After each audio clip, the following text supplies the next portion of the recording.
సంచలనం సృష్టించిన పరకామణి చోరీ కేసులో సిఐడి అధికారులు దూకుడు పెంచారు. పరకామణి కమాండ్ కంట్రోల్ను సిఐడి బృందం పరిశీలించింది.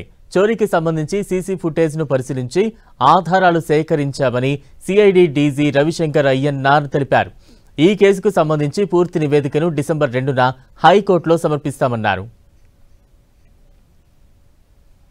పరకామణి కౌంటింగ్ సెంటర్ కూడా వచ్చి చూసినాము. తర్వాత కమాండ్ కంట్రోల్ రూమ్ అన్ని కూడా చూసిన తర్వాత ఆ రోజు జరిగిన సంఘటనలో క్యాప్చర్ అయిన సీసీటీవీ ఫుటేజెస్ ఏదైతే ఉందో అదంతా కూడా ఇక్కడ ఉంది. కాబట్టి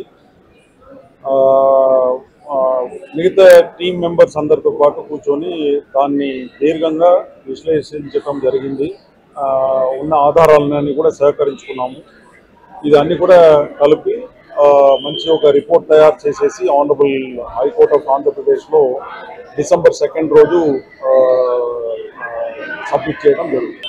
అది ఇప్పుడు ఫర్దర్ ఇన్వెస్టిగేషన్ లో వస్తుంది. ఇప్పుడు ముందే అంతా చెప్పకూడదు, ఎందుకంటే we have to gather prosecutable evidence ఉంటేనే వాడిని నిందితుడుగా చెప్పడం కరెక్ట్. సో వెయిట్ చేయండి.